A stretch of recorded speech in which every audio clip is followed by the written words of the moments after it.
Salamlar hər kəsə. Bugünkü mövzumuz 20-ci əsrin əvvəlləri Azərbaycan mədəniyyətidir. İlk öncə elm və təhsildən danışaq.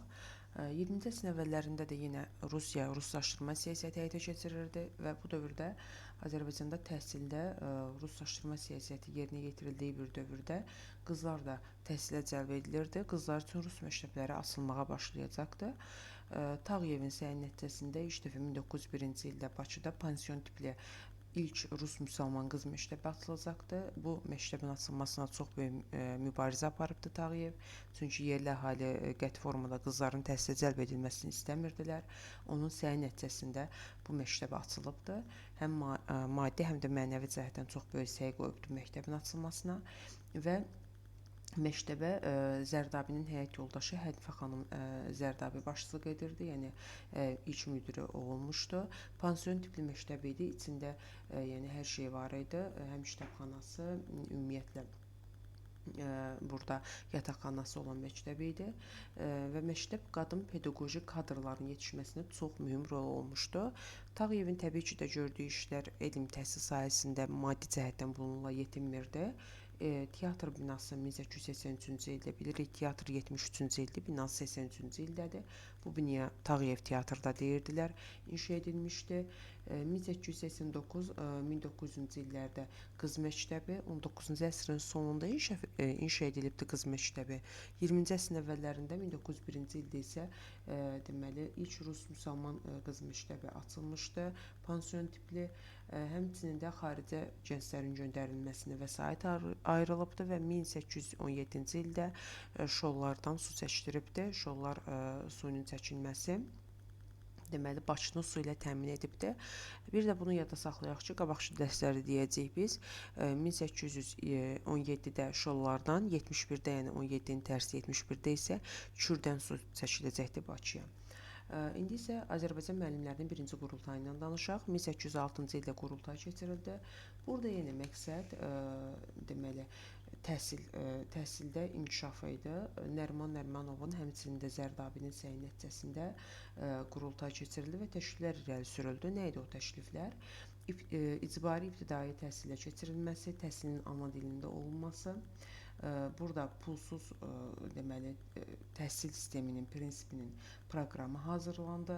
Qadınlar təhsilə cəlb edilməli idi. Həmçinin də müəllimlərin sosial vəziyyəti yaxşılaşdırılmalı idi. Türk dilində təhsil, icbari təhsil ön plana sürülmüşdü və burada ixtisaslı müəllimlər, düzdür, qori müəllimlər seminariyası var idi, lakin ixtisaslı müəllimlər Azərbaycanda yenə də çatışmırdı. Ona görə də Firdun bəy Küçərlinin səyi nəticəsində seminariyaların açılması haqqında qanun verildi ki, 1914-cü ildə Gəncədə, 1916-cı ildə deməli Bakıda və 1918-də düzdür, bu dərsdə yoxdur, Qazaxda biz deyəcəyik, bu Azərbaycan Xalq Cümhuriyyəti AXC dərsindədir. Müəllimlər seminariyalara açılacaqdı və qurultayın Azərbaycan təhsilində çox mühüm rolu olmuşdu. İndi isə biz keçək 1912-ci il məktəb əsasnaməsinə, kənd əsasnaməsi də vardı həmin ildə, 1912-ci ildə. Yəni onunla bunu qatmayaq. Bir həm deməli 12-də məktəb əsasnaməsi vardı, təhsillə bağlı. 1912-də isə kənd əsasnaməsi deməyib, burada belə deyildi, məcburi əməyin ləğvi ilə bağlı idi əsasnamə. Müvəqqəti mükəlləfiyyətli söhbəti ləğv edilirdi. İndi isə biz məktəb əsasnaməsinin məzmunundan danışaq. Bu əsasnaməyə əsasən yeni məktəblər yaradılmalı idi. Həmin o məktəblər deməli 4 illik idi və 3-4 sinifli ibtidai məktəblərin sonrakı pillələrini təşkil edirdi. Müxtəlif mövzular tədris edilməli idi həmin o məktəblərdə və şəhər məktəbləri əsasında yeni tipli məktəbləri yaradılırdı. Texniki peşə məktəbləri, müəllimlər seminariyasına daxil olmaq bu məktəbləri bitirdikdən sonra asanlaşırdı. Deməli, biz qabaqçı dərsdə, mədəniyyət dərsində Azərbaycanda yaranan məktəblər haqqında danışdıq. Onları bir daha deyək. 1829-cu ildə Qəza məktəbləri açıldı. Açılması haqqında fərman verildi. 30-da ilk dəfə Şuşada açıldı və digər ərazilərdə açılacaqdı. 72-ci ildə 6 illik pullu şəhər məktəbi açılmalı idi. Həmçinin də 1912-ci ildə indi dedik ki, yeni məktəblər, 4 illik məktəblər açılmalı idi. Cənubi Azərbaycanda da məktəb mədrəsə təhsili var idi və burada ana dilində Təbrizdə çoxlu məktəblər açılmışdı və vətən dili Rüşidiyyənin deməli dərsliyi əsasında ana dildə dərslik deməli dərs vasitəsi kimi istifadəyə verilmişdi. Oxşar cəhət kimi 20-ci əsrin əvvəllərini göstərmək olar ki, Şimal və Cənubi Azərbaycanda oxşar cəhət kimi deməli ana dilli dərsliklərin hazırlanması. Bunu yəni sınaqlara çox salırlar. 20-ci əsrin əvvəlləri ümumiyyətlə Şimal və Cənubi Azərbaycanı təhsil cəhətdən müqayisə edirlər. Həm təhsil, həm mədəniyyət cəhətdən. Deməli, burada ana dilli dərsliklərin çap edilməsini götürmək olar. İndi isə biz burada görkəmli elm xadimlərindən danışaq 20-ci əsrdə. Bu dövrdə deməli Həsən bəy Zərdabi. Həsən bəy Zərdabini biz demişik ki, Əkinçi qəzetinin redaktoru olubdu. Yəni belə yadda saxlayaq ki, Əkinçi qəzetində əkinçiliklə bağlı məqalələr çap etdiyi üçün təbiətşünas olubdu bu, təbib olubdu, aqronom olubdu. Əhməd bəy Ağayev Sorbon Universiteti. Əhməd bəy Ağayevin ümumiyyətlə açar sözü Sorbon Universitetidir, elə yadda saxlayaq və o həmçində şərqşünas, alim kimi, publisist kimi şöhrət qazanmışdı. İslam dininin hər bir millətin inkişafında mühüm rol oynadığını və uyğun olduğunu sübuta yetirmişdi. Əlbəy Hüseynzadə deməli dünya ədəbiyyatında fəlsəfə dinlərinin bilicisi olmuşdu.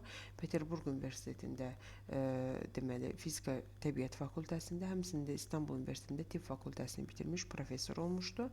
Xalqçılıq ideyalarına türkçülük, müasirçilik, millətçilik ideyası bunun ideyasıdır ki, onun ideyasını deməli Məmməd Əmin Rəsulzadənin tezisinə çevriləcəkdir, doktrinası olacaqdı, çevriləcəkdi. Şahtaxtinski şərqşünas etnoqraf olubdu. Sorbon Universitetində o da təhsil alıbdı. Deməli, Sorbon Universitetində həm Əhməd bəy Ağayev, həm də ki, bu təhsil alıbdı və Kasiv qəzetinin redaktorluğunda mühüm rol olubdu. İbrahim Ağavəkilov bu topoqraf olubdu. Biz bunu Birinci Dünya müharibəsində də demişik. Xəritəçən olubdu, coğrafiyaçı olubdu. Qafur Rəşad bu da coğrafiyaçı olubdu və həmçinin burada Firidun bəy Köçərinin əsas biz deyəcəyik, Azərbaycan ədəbiyyat tarixinin əsasını qoyubdu, yaranmasında çox mühüm rol olubdu. Bu dövrdə müxtəlif qəzetlər çap olunurdu. Kaspis qəzeti rus dilində çap olunurdu və Kaspis qəzeti 80-ci illərdə nəşr edilməyə başlamışdır. Tağıyevin naşirliyi ilə 83-cü ildə, 1883-cü ildə təxminə kəşfüldür odur, yəni bu illərdə nəşr edilibdir. Həmçində Məmməd Ağa Şahtaxtinskidə burada məqalələr çap etdirmişdi, onun naşirliyi ilə çap edilmişdi. Yəni maddi cəhətdən Tağıyev onu deməli təmin edibdir və məqalələr çap etdirən isə Şahtaxtinski olubdu, belə deyək ki. Şərqi Rus qəzeti 1903-cü ildə idi, Tiflisdə çap olunmuşdu. Şahtaxtinski redaktorluq etmişdi.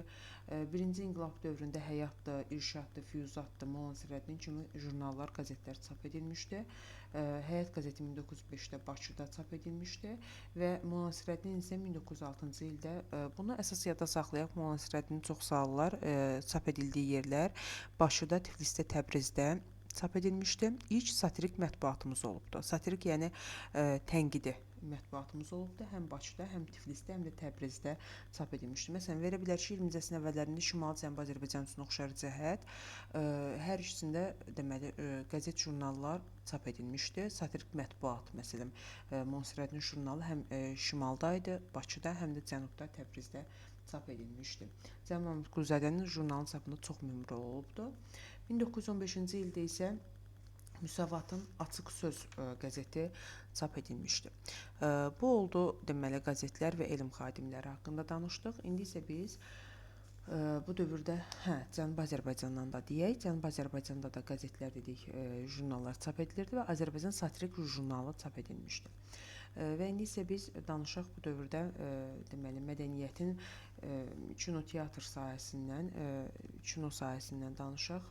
20-ci əsrin əvvəllərində burada biz əsas deyəcəyik ki, Hüseyn Ərəblinski ilk aktyorumuz olubdu. İlk peşəkar aktyor olubdu. Əzbərləməlidir bunların hamısı, testlərə çox salırlar. Deməli, 1916-cı ildə ilk filmimiz Nef və Milyonlar Səltənəti olubdu. İlləri və adları əzbərlənməlidir. İlk qadın aktrisa Cövhər Qaziyev olubdu. İlk müğənni Şövkət Məmmədov olubdu. 1908-ci ildə Leyli Məcnun operettası Üzeyir Hacıbəylinin müsəlman dünyasının ilk operası olubdu. 16-da isə yəni 1908 2 qatı 16 belə deyək, 8-in Müslüm Maqomayevin Şah İsmayıl operası deməli Qızıl fondumuza daxil olmuşdu. Yəni çox dəyərli opera idi. 1909-cu ildə Cənubi Azərbaycanda Təbrizdə teatr tamaşası, yəni bunu Şimali Azərbaycandan gedən, qastrol'a gedən aktyorlarımız hazırlamışdı.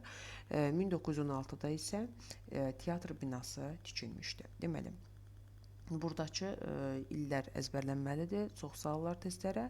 Deməli, 1909 teatr Təbrizdə, 16 isə teatr binası. Şimali Azərbaycanda isə teatr olub 1873, binası isə 83-cü ildə olmuşdu. Rəssamlar Bəhruz Şəngərli, Əzim Əzimzadə. Əzim Əzimzadə karikaturçu olubdu. Yəni Molla Nəsrəddinin deməli karikatur rəsmlərini çəkibdi. Bəhruz Şəngərli isə bilirik ki, Naxçıvanlı olubdu. Və 20-ci əsrin əvvəllərinin memarlıq abidələri var idi burada. Bunlar isə İsmailiyyə binası, həmçinin Tağıyev və Musa Muxtarovun tikdirdikləri binalar, sarayları, təzə bir məscidi və dənizkənarı hissədə bulvar abadlaşdırılıbdı 20-ci əsrin əvvəllərində. Bu da mədəniyyət mövzusu. Bu mədəniyyət mövzusunu qəbula və sınaqlara çox salırlar, illərini, hadisələrini. Ona görə də bunları konspekt tutub yaxşı əzbərləmək lazımdır. Bugünkü mövzumuz da bu qədər. Sağ olun.